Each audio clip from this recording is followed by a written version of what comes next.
Imagine a world where all the knowledge of the world is already online and accessible in ways that are currently not possible. Learning should focus the attention at the student. Anything that gets developed in terms of a tool should be getting the student involved in project-based learning. Technology can do a great deal to unlock the mystery of learning. When you think about the impact that technology has had already in the teaching and learning process, it's been pretty eventful. But what we want to do is to take that and quantum leap it. Select all, center, bold.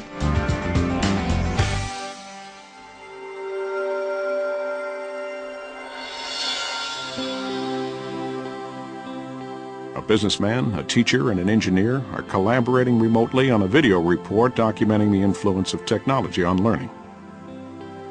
They reflect on their own history and uncover predictions from the past. They discover men and women whose visions inspired advances that propelled learning to a lifelong experience and the potential for those visions to carry on. I've got the vids you sent. I'll add them to what I've got. Let's get back with each other in half hour to go over the timeline. That'll work for me. Me too. In the last 20 years, we've been very good at creating computing technology that can manage documentation. We can cut and paste in very creative ways. But now we can build scenarios where we can get children to think critically about managing complex systems.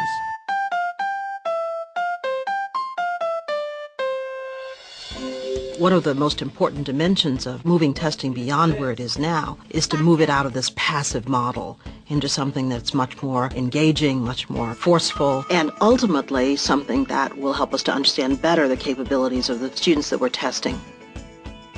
I think at this moment in time, for the very first time, we have the opportunity to give students technology that they can feel is more or less their own. The combination of cost, form factor, and improved human interface technologies puts us at a moment in time in addressing the student that we've never had before. Vid of John Seeley Brown a couple of months ago, around June 25th. I think as we look forward, we're seeing that this notion of literacy has to be dramatically expanded. There are three forms of literacy that all come together. Screen literacy, having to do with cinematic language, then couple that with the notion of interactivity.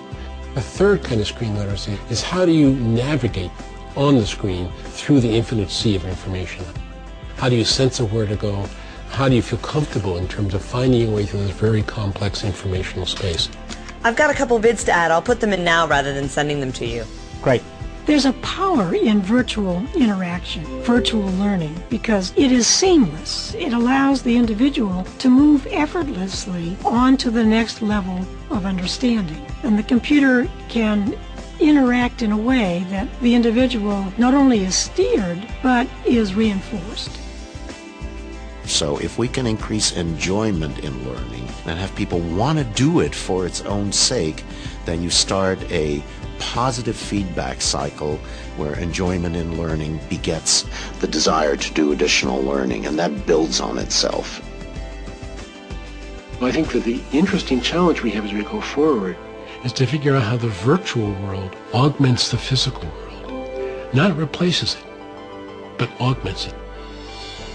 It's a yin-yang between the physical and the virtual and the physical.